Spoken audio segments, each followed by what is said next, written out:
Picture this, a 100,000-ton steel island gliding across the ocean, carrying enough firepower to level a small country. Its flight deck bustles with $100 million fighter jets launching every 45 seconds. Below deck, 5,000 sailors work around the clock in what amounts to a floating military city. This is an aircraft carrier, the ultimate expression of naval power and one of the most expensive weapons ever conceived by mankind. But here's the kicker. Only 9 countries in the entire world can afford to build and operate these behemoths, and one nation controls more of them than everyone else combined. 9. Spain. The flight deck of the Juan Carlos I looks like an open plaza at sea where helicopters and fighter jets operate side by side. But beneath that deck lies something unexpected, a well dock for launching amphibious landings. The Juan Carlos I is built for versatility. It can transport marines, vehicles, and landing craft while simultaneously launching fighter jets like the AV-8B Harrier. In the future, it may even support the F-35B, a jet capable of vertical takeoff and landing. Spain uses this ship in NATO exercises, peacekeeping missions, and humanitarian operations. Its air group varies, from attack helicopters, transport choppers, to maritime patrol aircraft, enough to intervene, support, or secure whatever's needed. For Spain, the Juan Carlos I is above all a symbol of flexibility, a ship that combines multiple roles and fits seamlessly into European naval cooperation. It's proof you don't need the biggest carrier to make a big impact. 8. Italy. Along Italy's western coast, near the port of Taranto, sits the country's largest naval vessel and the flagship of the Italian Navy, the Cavour.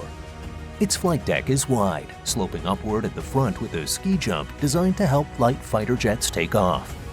Usually, Harrier jets are parked on the deck, but they're being replaced by F-35B stealth fighters, a massive upgrade in capability.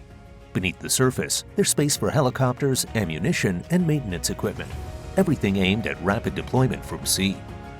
In October 2025, Cavour participated in exercises with India's INS Vikramaditya in the Arabian Sea, demonstrating interoperability with F-35Bs. Italy also operates a second aircraft carrier, the Giuseppe Garibaldi, older, smaller, and now primarily used for helicopters and training. Together, they form a flexible combination, Cavour for advanced air operations and Garibaldi as added capacity when needed. The air group aboard Cavour includes F-35Bs, NH-90 helicopters, and AW-101s, aircraft capable of strike missions, transport, or anti-submarine warfare. 7. France. The Charles de Gaulle is France's only aircraft carrier and the only nuclear-powered carrier in the world outside the US. The flight deck is flat and angular with 2 aircraft elevators and a set of catapults designed to launch Rafale M fighter jets at combat speed in the open sea. It's a true catabar system, catapult-assisted takeoff but arrested recovery, something only a few navies can operate. Here's what makes this ship extraordinary. Nuclear propulsion gives it essentially unlimited range and over 20 years between refuelings. The carrier can stay at sea for months, limited only by crew endurance and supplies. The Charles de Gaulle is a core asset of French foreign policy. It has been deployed in the Middle East, the Indian Ocean, and the Mediterranean, from anti-terror operations to power projection. During Operation Enduring Freedom in 2001 to 2002, the carrier launched approximately 770 sorties from the Indian Ocean. Its air group includes up to 40 aircraft, mainly Rafale M fighters alongside E-2C Hawkeye early warning planes and NH-90 helicopters.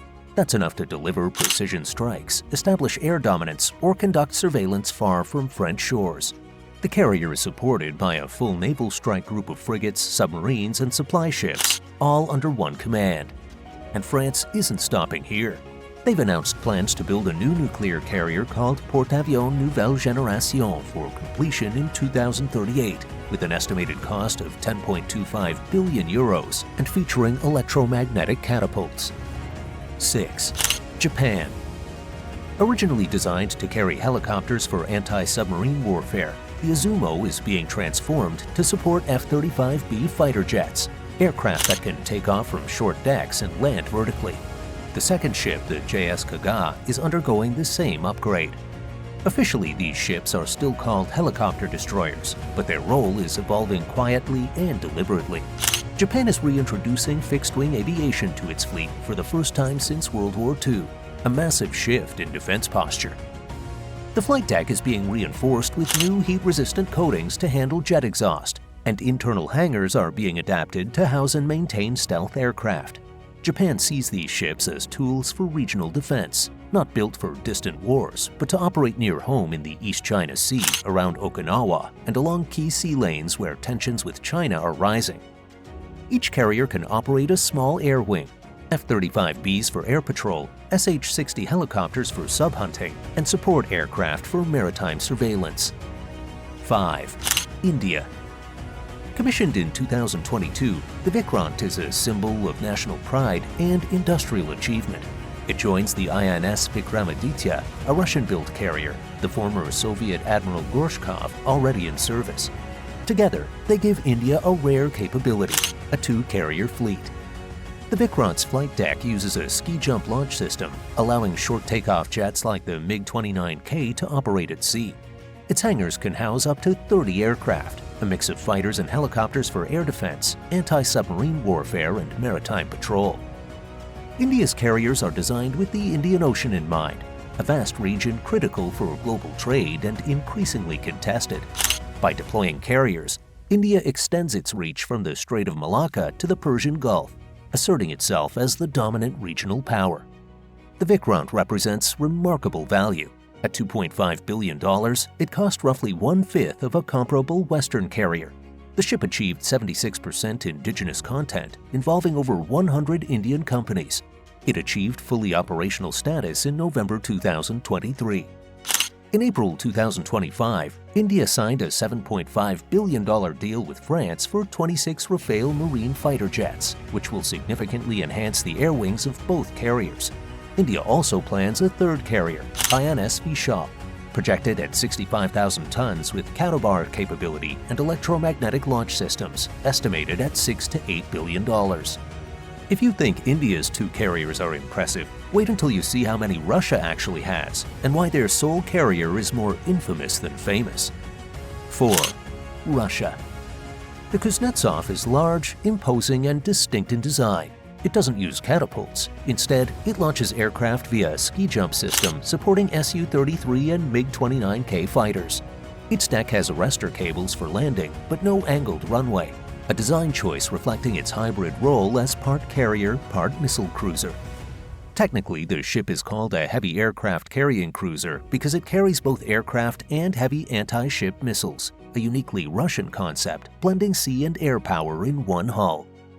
The Kuznetsov has seen limited deployments, most notably to the Mediterranean during operations in Syria.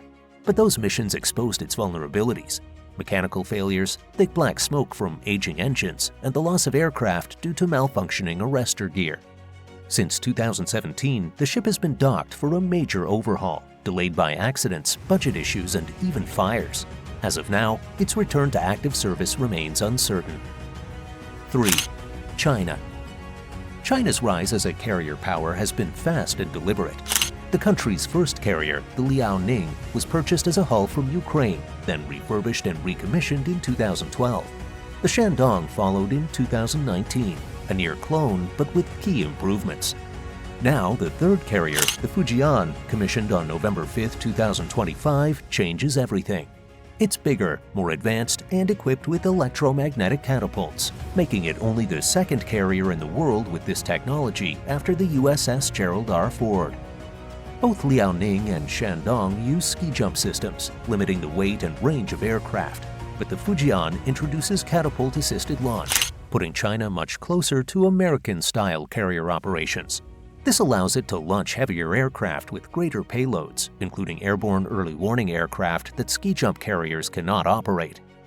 Fujian's air wing is estimated to include at least 40 fixed-wing aircraft and 12 helicopters, including J-15T fighters, J-35 stealth fighters, and KJ-600 airborne early warning aircraft. China's carriers aren't global yet. They operate mainly in the South China Sea and Western Pacific, close to contested areas within range of land-based support. But their message is clear: China intends to project power from the sea. China plans to have 9 carriers by 2035, which would fundamentally alter the balance of power in the Indo-Pacific.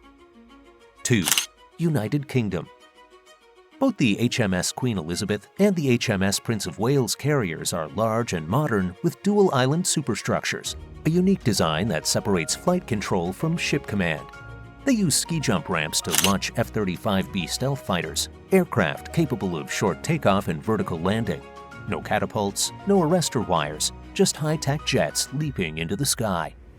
The carriers were designed not just for British needs, but for interoperability with allies. British and American jets can fly from their decks, and the ships often sail alongside NATO forces. Each carrier can deploy up to 36 aircraft, typically a mix of F-35Bs and Merlin helicopters for anti-submarine warfare. With surge capacity, they can carry up to 40 aircraft and conduct up to 110 sorties per day. They are supported by a strike group that includes destroyers, frigates, submarines, and supply ships, forming the core of UK maritime power. HMS Queen Elizabeth has already seen combat deployments, launching missions over Iraq and Syria in 2021. Prince of Wales focuses on training, NATO duties, and Arctic readiness. What makes these carriers remarkable is their value.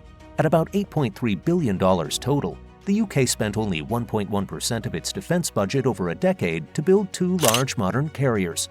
Remarkable efficiency compared to American carriers costing 3 times as much.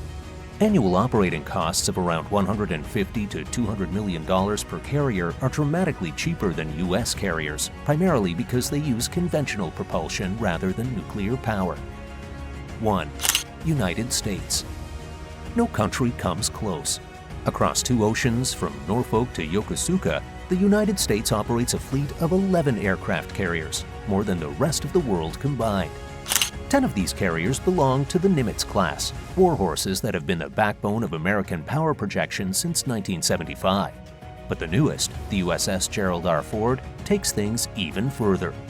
Equipped with electromagnetic catapults, EMALs, advanced radar, and fully automated weapons elevators, she launches aircraft faster, safer, and more efficiently than ever before.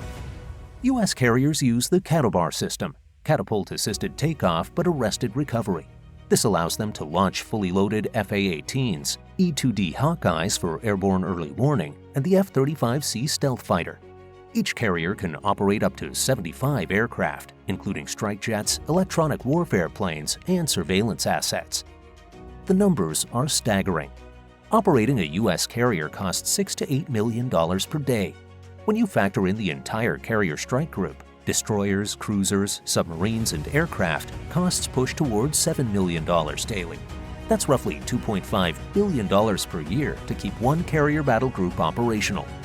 Annual operating costs for a single carrier can exceed $1 billion, with the total cost of owning and operating one over its 50-year lifespan potentially exceeding $20 billion. Each carrier is the heart of a carrier strike group, a coordinated force of destroyers, cruisers, submarines, and supply ships. These ships house complete medical facilities, workshops, and full command centers, giving them true operational independence for extended missions. Ford-class carriers are designed to sustain 160 sorties per day for over 30 days, with surge capability reaching 270 sorties daily. The combat power is staggering. A single carrier air wing delivers more firepower than most entire air forces. And with that, we've come to the end of today's video on aircraft carriers. Which of these carriers intrigue you?